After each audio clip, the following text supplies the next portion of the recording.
자, 이제 우리 하나님 말씀 함께 나누겠습니다. 하나님의 의 두 번째 시간. 로마서 1장 17절 본문 함께 읽겠습니다. 함께 읽겠습니다. 시작. 복음에는 하나님의 의가 나타나서 믿음으로 믿음에 이르게 하나니 기록된 바 오직 의인은 믿음으로 말미암아 살리라 함과 같으니라. 아멘. 자, 우리 마음밭을 위해서 기도하겠습니다. 사랑의 아버지 하나님, 설교자가 성령님의 인도하심으로 성경을 정확하게 설교한다면 성도가 듣는 것은 설교자의 말이 아니라 하나님의 말씀이며 성도가 마음속에서 듣는 음성은 그리스도의 음성인 줄 믿습니다. 설교 듣는 일에 제일 되는 목표는 내 자아의 욕구를 만족시키는 것이 아니라 나의 관심을 하나님께 합당하게 돌려서 하나님을 보고 기뻐하여 하나님께 영광을 돌리는 것임을 고백합니다. 이제 설교를 통해 오늘 나에게 주시는 하나님의 말씀을 받을 때 내 마음이 옥토가 되게 하시고 성령님의 조명하심으로 오해 없이 겸손하게 받아 회개할 것은 회개하고 위로받을 것은 위로받고 배워할 것은 배움으로써 백배의 열매를 맺게 하소서. 예수님의 이름으로 기도합니다. 아멘. 이 고대 로마에서는요, 전투에서 그 공을 세운 병사들에게 각각의 그 상황에 따른 관을 줬습니다. 이 관이 그때 영어로 코로나인데, 코로나가 왜 코로나예요? 그 관 모양이잖아요.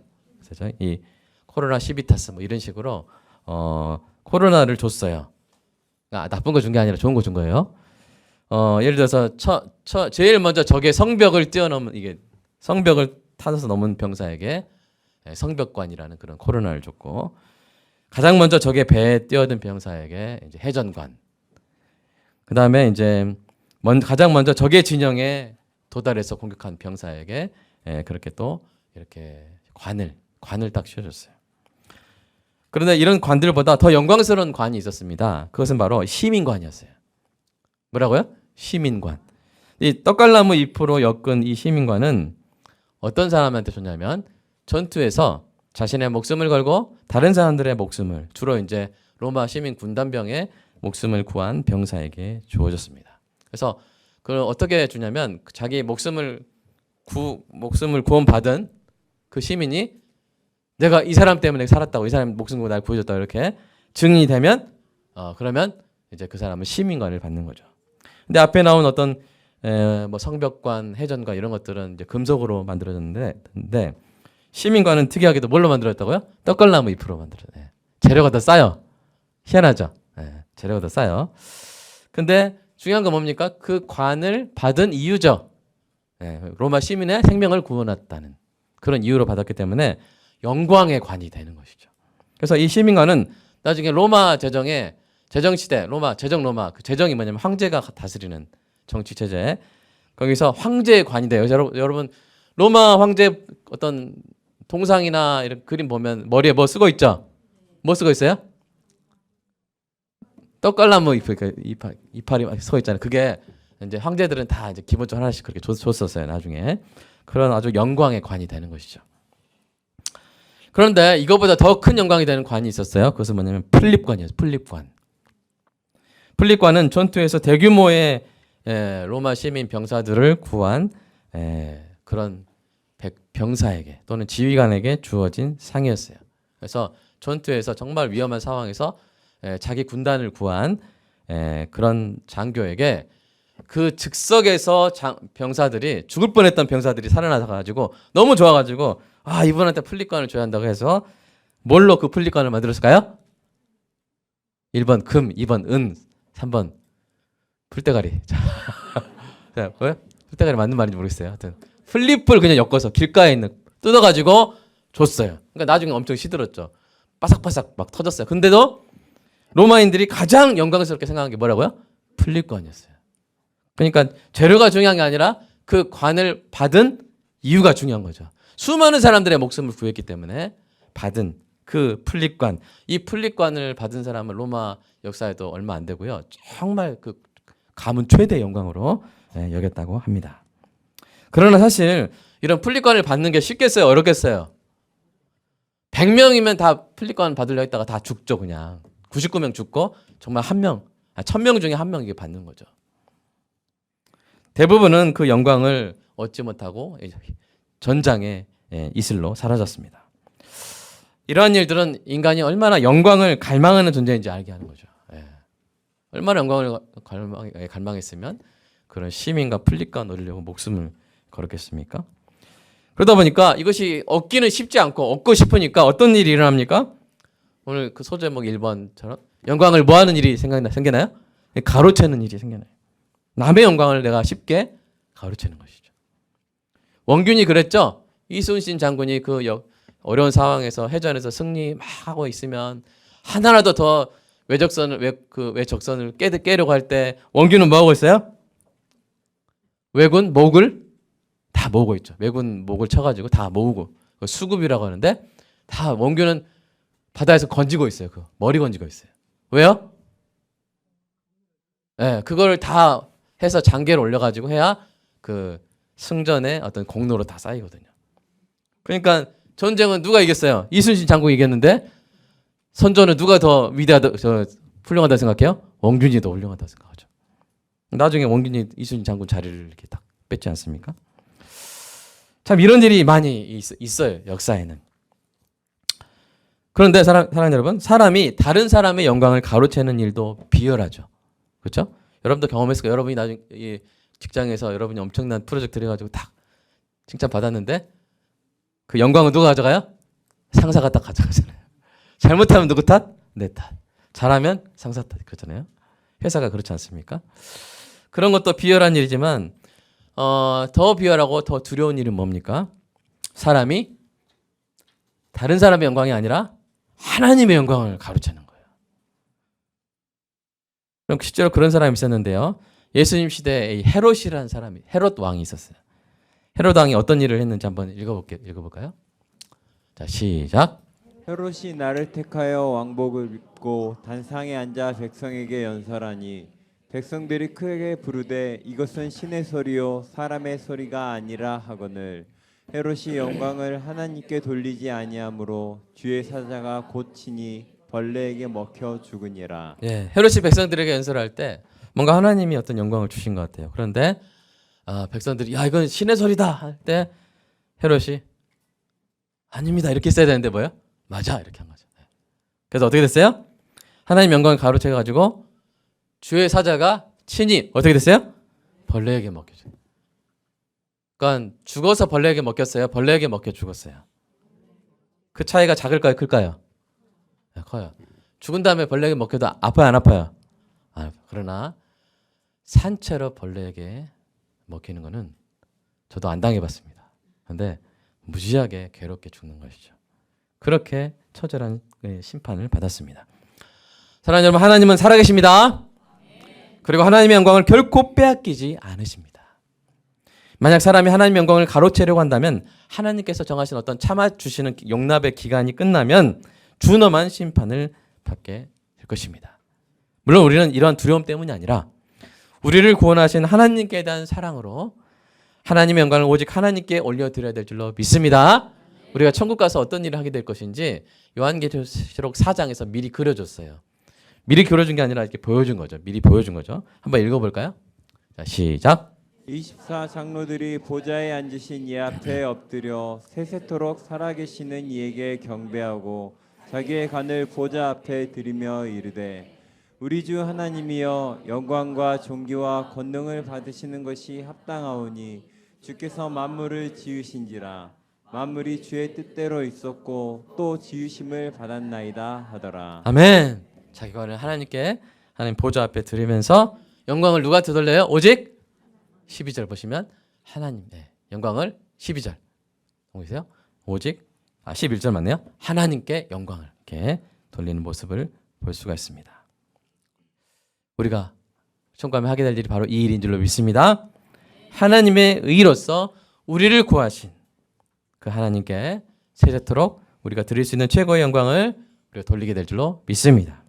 자, 그렇다면 여러분 하나님의 영광 우리 로마 병사들에게 주어졌던 그 여러 가지 관 중에 뭐가 최고라고 했어요? 아까 시민관, 플립관이 최고였잖아요.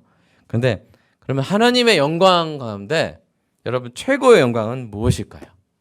하나님의 영광 가운데 하나님이 가장 크고 아름다운 영광으로 삼으시는 것은 무엇일까요? 그 영광이 마치 관처럼 하나님의 보좌를 두르고 있는 장면이 나옵니다.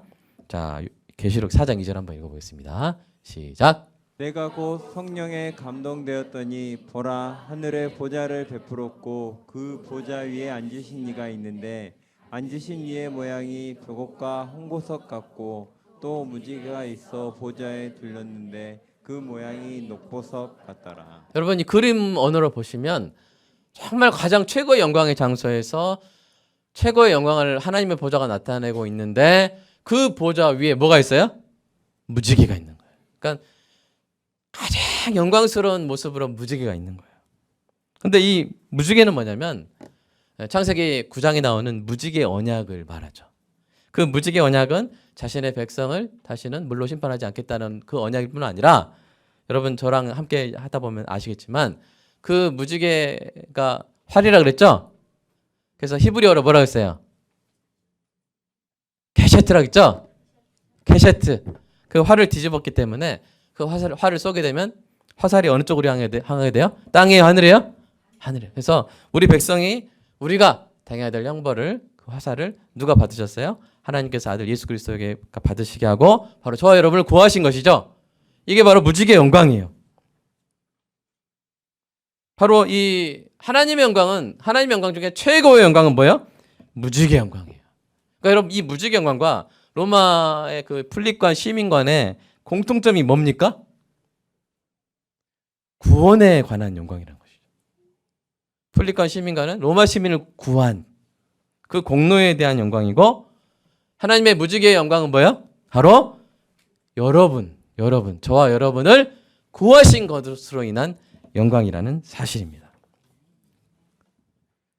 여기에 놀라운 은혜가 있는 거예요. 여러분, 하나님께는 탁월한 것이 무한하게 많으시죠? 차민이 넣네.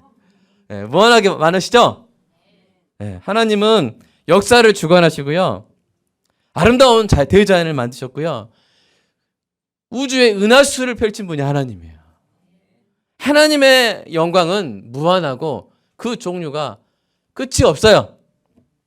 그런데 하나님께서 그 영광의 저 보좌 위에 다른 걸 은하수를 두르신다거나 다른 걸 두르신 게 아니라 내가 가장 영광스럽게 생각하는 것은 내 사랑하는 박연희를 위해 내 아들을 보내서 구한 그 십자가 사랑이 내 최고의 영광이다 라고 말씀하시는 거예요. 지금 제가 박연희 성도님만 말한 게 아니죠? 대표로 말한 거죠? 여러분 여기에 은혜와 감동이 있는 것입니다. 뭐를 가장 큰 영광으로 여기신다고요? 바로 나를 구하신 것을. 마치 로마에서 가장 영광스럽게 여기는 것이 시민관이요 풀립관이었듯이 누군가를 구하는. 근데 하나님의 최고의 영광은 뭐라고요? 나를 구하신 그 일로 인한 영광을 최고의 영광으로 삼으신다는 거예요. 여기에 은혜가 있는 거예요. 그러니까 얼마나 저와 여러분을 사랑하시는 거예요. 그렇죠? 얼마나 저와 여러분을 귀하게 여기시는 거예요. 그 무지개 영광을 하나님 최고의 영광으로 두르시는 거예요. 자, 이 하나님 최고의 영광, 이 무지개 영광은 다른 말로 하면 뭐냐면 하나님의 의의 영광이에요. 하나님의 의가 뭐였죠? 예수 그리스도로 말미암아 저와 여러분을 구원하신 그 구원의 의잖아요. 그죠? 그게 하나님의 의잖아요. 그죠? 우리가 우리의 의로 구원받을 수 없기 때문에 우리에게 주신 의, 그게 바로 하나님의 의잖아요. 그것을 하나님은 최고의 영광으로 삼으신다니까요. 그래서 우리가 다른 하나님의 영광을 가로채서는 안 되지만 가장 우리가 하나님의 영광 가운데 절대 가로채서는 안 되는 영광 중에 하나가 뭐냐면 바로 이 하나님의 의의 영광인 거예요. 여기에는 인간의 공로는 하나도 없습니다. 믿으십니까? 모든 공로가 다 하나님의 것입니다. 자, 에베소서 2장에서 선포했어요. 같이 읽어볼까요? 에베소 2장 시작. 너희는 그 은혜에 의하여 믿음으로 말미암아 구원을 받았으니 이것은 너희에게서 난 것이 아니요 하나님의 선물이라. 행위에서 난 것이 아니니 이는 누구든지 자랑하지 못하게 함이라. 예, 여러분 은혜에 의하여 믿음으로 말미암아 구원을 받은 거 이게 뭐예요? 하나님의 의예요. 근데 이 하나님의 의에 대해서 인간은 자랑할 게 있다고 없다고요? 없다는 거예요. 여러분 시체가 살아났는데 죄와 허물로 죽은 시체를 하나님께 살리셨는데 그 쓰러져 있던 시체가 한 일이 있어요, 없어요? 있겠어요, 없겠어요? 없어요. 다 누가 하신 거예요? 하나님께서 우리를 구하시고 그것을 우리의 풀립관으로, 하나님의 풀립관으로 최고의 무지 영광을 삼으셨다니까요. 그래서 우리는 하나님의 영광을 가르치면 안 돼요. 근데 정말 사람은 또 사탄도 악하니까 하나님에 의해서 그 영광을 가로채려는 시도를 해요. 꼭 그걸 해요. 죄를 하지 말아야 될 거를 꼭 해요. 자, 네 번째로. 그래서 뭐라고 말하냐면 우리가 구원받는 것은 오직 은혜로 받는 것이 아니다고 말해요. 우리가 구원받는 것은 은혜로 받는 것이다 라고 말하지만 오직은 아니다라고 말하는 거예요. 하나님의 의로는 완전하지 않다고 말하는 거예요. 인간의 공로가 필요하다고 말하는 거예요. 그렇게 함으로써 하나님의 의라는 하나님 최고의 영광에 관해서 영광을 가로채는 것이죠. 자, 그 시도 중에 하나가 오늘 본문에서 나와요. 여러분 오늘 본문은 로마서의 가장 중요한 이 주제를 요약한 그런 글이라겠죠. 여기에서 보면 아주 특이한 표현이 나오죠. 뭐가 나옵니까? 오늘 본문 다시 한번 보시면 다시 한번 읽어볼까요? 복음에는 하나님의 의가 나타나서 믿음으로 믿음에 이르게 하나니. 자, 이 부분이에요. 이 부분. 자, 이 부분 보시면 자, 다시 돌아오시면 믿음으로 믿음에. 이거 from face to face. 그러니까 쉽게 표현하면 믿음에서 믿음으로 이런 뜻이잖아요. 여러분이 어떤 책 이름도 본 적 있을까요? 믿음에서 믿음으로. 그래서 여기 여러 가지 멋있는 해석들이 나옵니다. 야, 이것은 이런 뜻이다라고 해석합니다. 예를 들면 구약의 믿음에서 뭐 신약의 믿음으로. 유대인들의 믿음에서 헬라인들의 믿음. 왜냐하면 그 16절에 첫째는 유대인에게, 둘째 헬라인에게라. 그래서 거기에서 이제 힌트를 얻어서 이렇게 해석하기도 하고 율법의 믿음에서 복음의 믿음으로 해석하기도 하고요. 그다음에 설교자의 믿음에서 청중의 믿음으로, 현재의 믿음에서 미래의 믿음으로. 멋있죠? 네, 보다 작은 믿음에서 보다 큰 믿음으로. 그다음에 칼빈은 이렇게 했어요. 약한 믿음에서 강한 믿음으로. 그다음에 또 이제 이런 근거로서의 믿음에서 목표로서의 믿음으로. 뭐 이렇게 해석합니다. 그리고 또 하나 좀 특징적인 해석이 뭐냐면 하나님의 신실함에서 인간의 믿음으로. 이렇게 해석을 했어요. 이게 왜 가능하냐면 믿음이 헬라어로 피스티스예요. 한번 따져볼까요? 피스티스. 피스티스인데 이 피스티스가 믿음이라는 뜻도 있지만 신실함이라는 뜻도 있거든요. 그래서 로마서 3장 3절 한번 읽어볼까요? 시작. 어떤 자들이 믿지 아니하였으면 어찌하리요? 그 믿지 아니함이 하나님의 믿부심을 패하겠느냐? 하나님의 믿부심에서 이 믿부심이 저거를 피스티스예요. 그렇죠. 헬라어입니다. 그리스어예요. 피스티스. 그러니까 피스티스가 믿음이라는 뜻도 있지만 뭐라는 뜻도 있다고요? 신실하심, 믿부심이라는 뜻도 있는데 로마서 3장 3절의 문맥에서는 그 뜻이 뭐예요? 믿부심이에요. 신실하심이에요. 그래서 만약에 로마서 3장 3절에 이 피스티스를 신실함으로 해석할 수 있다면 로마서 1장 7절에 첫 번째 믿음에서 믿음으로의 그 첫 번째 믿음도 하나님의 신실하심으로 해석할 수 있지 않냐라고 하는 거예요. 그래서 하나님의 신실하심 때문에 인간이 믿게 된다. 이런 식으로. 그죠? 하나님의 신실하심에서 인간의 믿음으로. 되게 멋있죠? 네. 멋있어요.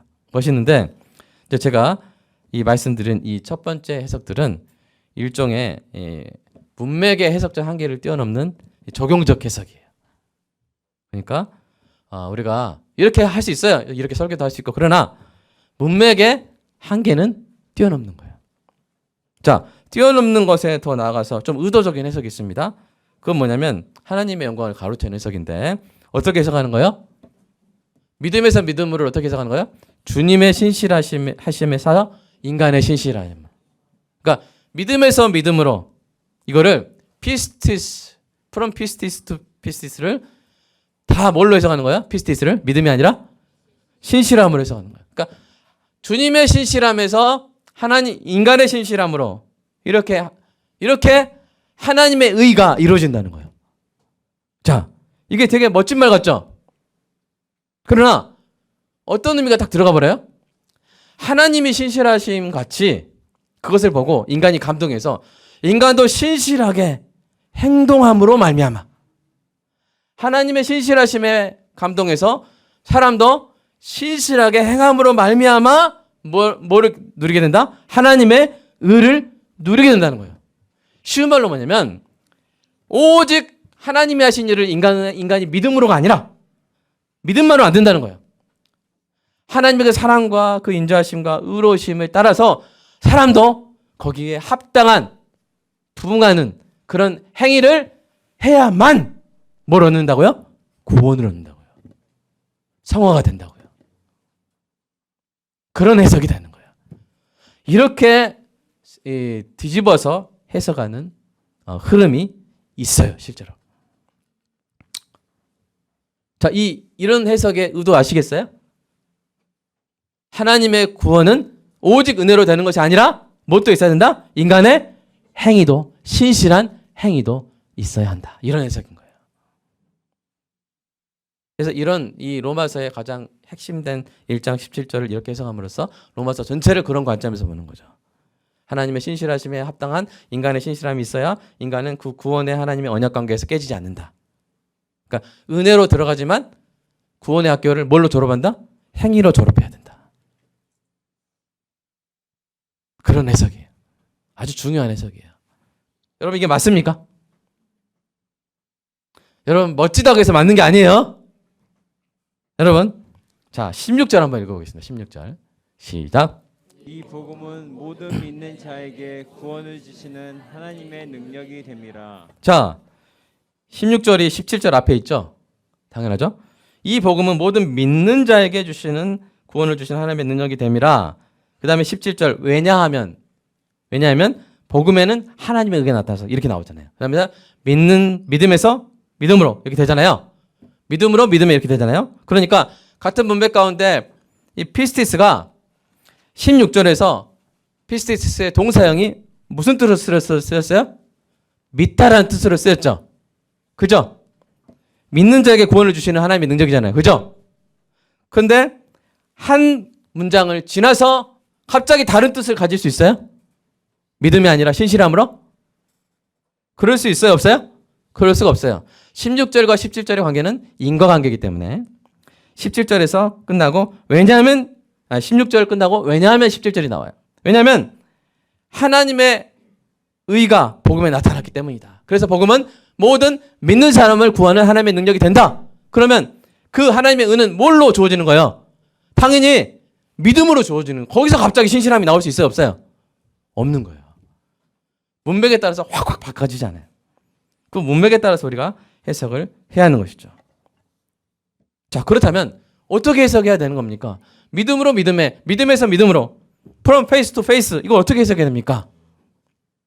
성경적인 해석은 이거예요. 여러분, 이 믿음이란 말을, from face to face란 믿음이란 말을 두 번 반복한 것은, 여러분, 반복은 뭐예요? 강조예요. 그렇게 단순했어요? 맞아요. 그거예요. 자, 사도 바울의 이 문체를 한번 보겠습니다. 고린도후서 2장 15절 16절 한번 문체를 한번 볼게요. 읽어보겠습니다. 시작. 우리는 구원받는 자들에게나 망하는 자들에게나 하나님 앞에서 그리스도의 향기니 이 사람에게는 사망으로부터 사망에 이르는 냄새요 저 사람에게는 생명으로부터 생명에 이르는 냄새라. 자, 여기도 비슷하죠? 믿음에서 믿음으로. 왜 비슷하죠? 사망에서 사망으로. 생명에서 생명으로. 자, 그러면 이거 어떻게 해석해야 돼요? 자, 사망에서 사망으로. 자, 첫 번째 사망은 무슨 사망? 두 번째 사망은 두 번 죽는 거다. 이렇게 해석할 수 있어요? 생명도 첫 번째 생명은 뭐고 두 번째 생명은 뭐다. 이렇게 해석할 수 있어요? 아니에요. 이거 사도 바울의 이 문체예요. 그러니까 영어로 하면 이겁니다. 첫 번째 on 아로마 향기 from death to death 죽음에서 죽음으로 향기. 이거 그냥 무슨 뜻이냐면 NIV 성경에서 이렇게 해석한 건 뭐냐면 그냥 죽음의 향기예요. smell of death. 그냥 죽음의 냄새예요. 죽음에서 죽음에 이르게 하는 향기는 뭐야? 그냥 죽음의 냄새예요. 생명 on aroma from life to life. 생명에서 생명으로 이르게 하는 향기는 뭐예요? 그냥 뭐예요? 그냥 생명의 향기예요. 별다른 뜻이 있어 없어요? 없어요. 그냥 뭐예요? 강조예요. 여기만 그런 게 아니라 고린도후서 3장 18절 읽어보겠습니다. 시작. 우리가 다 수건 벗은 얼굴로 거울을 보는 것 같이 주의 영광을 보매 그와 같은 형상으로 변화하여 영광에서 영광에 이르니 곧 주의 영으로 말미암이니라. 여기서 또 그러죠. 영광에서 영광으로, 믿음에서 믿음으로, 사망에서 사망으로, 죽음에서 죽음으로 하죠. 자, 그러면 뭐예요? From glory to glory예요. 원래 원문은 NASB가 직역한 영어이기 때문에. 근데 그걸 NIV에서 뭐라고 했었어요? 그냥 ever increasing glory, 그러니까 더 커지는 영광으로, 그렇게 말하는 거예요. 영광에서 영광으로가 뭐 무슨 영광에서 무슨 영광, 이게 아니라 뭐예요? 더 큰 영광으로, 그런 말이죠. 더 커지는 영광으로. 그러면 신약만 이랬냐? 구약도 그랬어요. 구약 시편 84편 7절 한번 읽어보세요. 시작. 그들은 힘을 얻고 더 얻어 나아가. 이건 또 뭐예요? 이거는 이걸 원어 직역한 뭐예요? From strength. strength가 뭐예요? 힘. To strength. 힘에서 힘으로. 이게 뭐예요? 그냥 강조한 거예요. 힘을 얻었다 이 말이에요. 힘을 얻었다. 그다음에 예레미야서 9장 3절 한번 읽어볼까요? 시작. 그들이 악에서 악으로 진행하며. 이것도 뭐예요? From evil to evil. 뭐예요? 악을 행했다는 거예요. 그냥 강조하는 거죠. 악을 행했다는 거예요. 악을. 그래서 여러분 다시 오늘 본문으로 돌아와서 복음에는 하나님이 나타나서 믿음으로 믿음에 이르게 하나니, 이걸 한번 해석해 볼까요? From face to face를 뭐예요? 그냥 by face, from first to last. 뭐예요? 하나님의 은은 처음부터 끝까지 온통 믿음을 통해서 경험된다 이 말이에요. 여러분 쉽죠? 오묘한 뜻이 아닙니다. 믿음에서 믿음으로의 뜻이 뭐라고요? 처음부터 끝까지 온통 믿음으로 경험된다는 거예요. 뭐가요? 하나님의 의가 오직 믿음으로 경험이 된다는 뜻입니다. 다시 그래서 사도 바울이 확실하게 로마서 3장 21절에서 정리해 줬어요. 자, 읽어보겠습니다. 시작. 곧 예수 그리스도를 믿음으로 말미암아 모든 믿는 자에게 미치는 하나님의 은이 차별이 없느니라. 아멘. 하나님의 의는 우리의 행위나 공로로 우리에게 미쳐요? 아니요. 그렇게 얻을 수 있는 게 아니죠. 하나님의 의는 오직 누구를 믿음으로? 예수 그리스도를 믿음으로 말미암아 우리에게 미치는 하나님의 의라는 거예요. 다른 걸 끼워 넣을 수 있는 게 아니라는 거예요. 다른 걸 끼워 넣으면 어떻게 돼요? 하나님의 영광을 우리가 가로채는 것이죠. 다 하나님이 하셨는데. 여러분 예를 들어서 뭐죠? 명절에 추석이나 이렇게 했는 우리 배순 자매님이 다 했어요. 전 3,000개 붙이고 막 이렇게 지지고 다 했어요. 근데 마지막 1분에 신우이 갔다 와가지고 숟가락 딱 놓은 다음에 우리 같이 했어요. 이렇게 하면 돼요? 안 돼요? 안 되죠. 숟가락 놓을 때가 있고 안 놓을 때가 있죠. 사랑하는 여러분, 하나님의 영광에 결코 우리는 우리의 공로를 끼워 넣어서는 안 될 줄로 믿습니다. 그건 정말 두려운 일이고 정말 우리가 해서는 안 되는 일이죠. 그런데 이러한 교리를 통해서, 이러한 잘못된 해석을 통해서 그런 일을 하는, 미안하지만 그런 신학자들이 많이 있다는 것이죠. 자, 그러면 여기서만 그러냐? 아니요. 오직 의인은 믿음으로 살리라는 해석에도 또 그래요. 자, 이것은 원래 어디에 있는 그 문구예요? 하박국에 있는 문구예요. 그래서 하박국 원문 한번 읽어보겠습니다. 시작. 의인은 그의 믿음으로 말미암아 살리라. 의인은 그의 믿음으로 말미암아 살리라. 그러니까 그 믿음 여기서 에무나예요. 히브리어. 에무나. 히브리어 헬라어 보여주세요. 에무나예요. 약간 읽기가 어렵죠? 여러분의 입장에서는 오른쪽에서 왼쪽으로 읽는 거예요. 에무나. 근데 이게 뜻이 확고함, 성실, 진리, 믿음, 신실함, 진실이라는 뜻이 여러 가지가 있거든요. 그러니까 이렇게 해석할 수 있어요. 어떤 사람은 믿음으로 해석할 수도 있어요. 그러나 어떤 사람은 뭐로 해석할 수도 있어요? 신실함으로도 해석할 수 있어요. 그러니까 의인이 믿음으로 산다 이렇게 해석할 수도 있지만 어떻게 해석할 수도 있어요? 의인이 신실하게 살아감으로 산다. 의인이 신실하게 살아야 산다. 그러니까 신실하게 산다는 말에 거기 뭐가 딱 들어가요? 행위라는 의미가 딱 들어가잖아요. 그렇죠? 잘 사는 것으로 산다. 이렇게 해석할 수 있단 말이에요. 근데 여러분 중요한 건 뭡니까? 구약의 그 하박국 2장 4절을 사도 바울이 인용하면서 옮겨서 히브리어를 헬라로 옮길 때 사도 바울의 의도가 뭐였는지가 중요하죠. 왜냐하면 우리는 성경의 유기적 영감을 믿죠. 그죠? 사도 바울이 로마서를 썼을 때 하박국 2장 4절에 에무나를 피스티스로 번역할 때 어떤 뜻으로 번역했는지 거기에 성령님의 의도가 들어가 있는 줄로 믿습니다.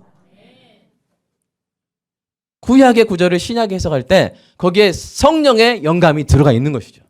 그럼 성령의 영감을 받아서 사도 바울이 어떤 의미로 에무나를 피스티스 중에 어떤 의미로 번역했는가? 그것을 잘 알 수 있는 방법은 뭐예요? 바로 하박국 2장 4절을 인용한 말씀들마다 쫓아가서 보면 될 거 아니에요. 자, 로마서 1장 7절 보여주세요. 오늘 본 거죠? 이렇게 번역했어요.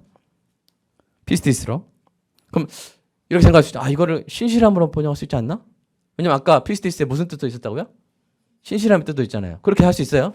그렇기 때문에 우리가 다른 것도 봐야 돼요. 갈라디아서 볼게요. 갈라디아서 시작.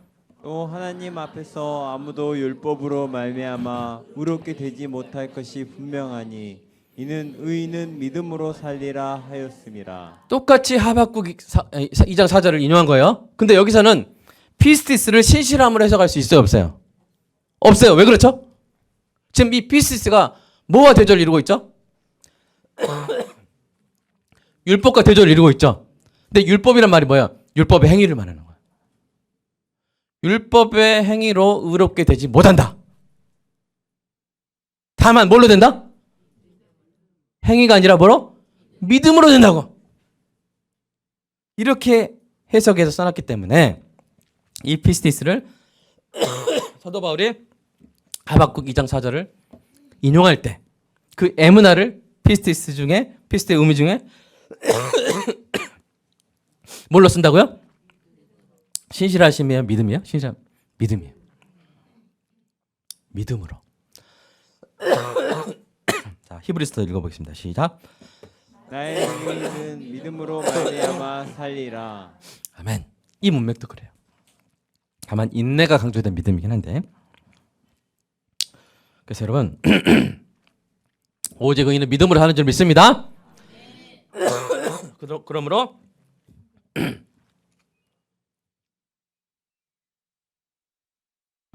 자, 그러므로 하나님의 의의 영광은 100% 누구 거예요? 하나님의 것이죠. 우리는 오직 믿음으로 구원받았는데 그 믿음마저도 뭐기 때문에? 선물이기 때문에. 아멘입니까? 다 하나님의 영광입니다. 100%.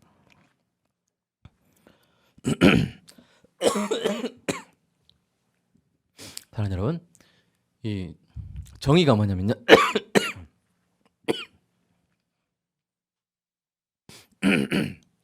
정의는 각자의 것을 각자에게 주는 거예요.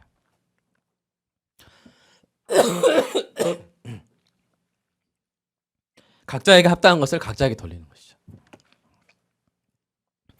하나님의 영광은 누구한테 돌려야 돼요? 하나님께 돌려야 되는 것입니다. 하나님도 말씀하셨어요. 그 부분 한번 읽어볼까요? 이사야서 시작. 나는 여호와니 이는 내 이름이라. 나는 내 영광을 다른 자에게 주지 아니하리라. 아멘. 여러분, 하나님은 저와 여러분을 구하신 것을 최고의 영광으로 삼으시는 분입니다. 그 하나님 사랑하십니까? 그렇다면 우리가 할 수 있는 일이 뭐예요? 오직 하나님께 그 영광을 돌리는 것이죠. 이 땅에 하나님의 영광을 가로채는 잘못된 해석들, 잘못된 교리들에 넘어가지 아니하고 오직 믿음으로, 오직 은혜로 구원받는 이 영광의 신학을 저 여러분이 지켜나가는 것입니다. 그렇게 되기를 소망하십니까? 그렇게 믿으십니까? 오늘 시간 함께 기도하겠습니다. 하나님께는 정말 영광의 이유들이 많으십니다. 하나님이 하신 그 놀라운 일들을 볼 때 어떻게 보면 우리를 구하시는 일은 저 뒷전에 있을 수도 있었어요. 그런데 하나님께서 사도 요한을 통해서 하늘의 예배의 모습을 보여주시는데 놀라운 일이 있었던 것이죠. 바로 무지개의 영광이 하나님의 최고의 영광이었던 거예요. 나를 구하신 것을 최고의 영광으로 삼으신 것이죠. 하나님 그런 분입니다. 그런 하나님께 우리가 합당한 영광을 돌려드려야 될 줄로 믿습니다. 오늘 이 말씀 로마서 1장 17절의 해석을, 올바른 해석을 붙들고 이 땅에 하나님의 영광을 가로채려고 하는 여러 가지 생각들과 해석들과 교리들에 넘어가지 아니하고 오직 하나님께 영광을 돌리는 바른 믿음으로 살아가는 은혜가 있게 해달라고, 우리 인생이 오직 하나님께 합당한 그 하나님께 영광 돌리는 인생이 되게 해달라고, 그 고백이 되게 해달라고 함께 기도하겠습니다.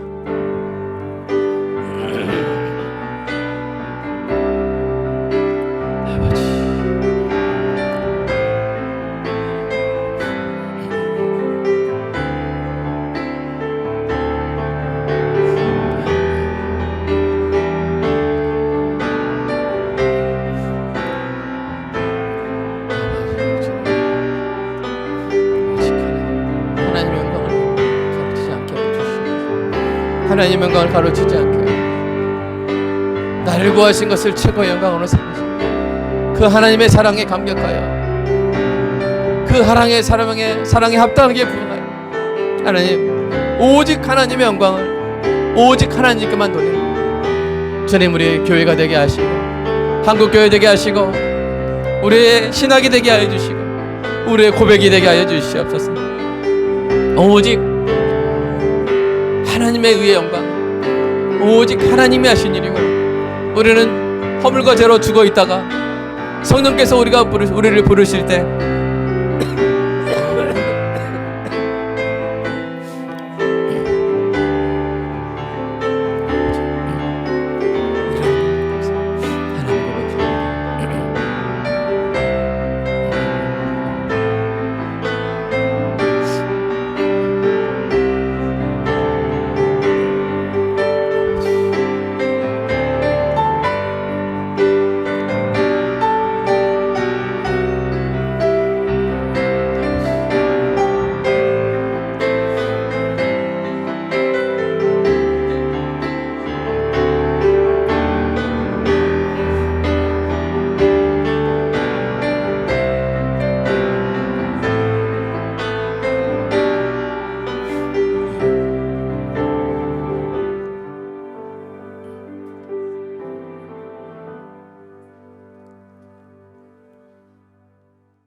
하나님, 우리가 하나님께 돌릴 수 있는 것은 다 하나님께서 주신 것인 줄로 믿습니다.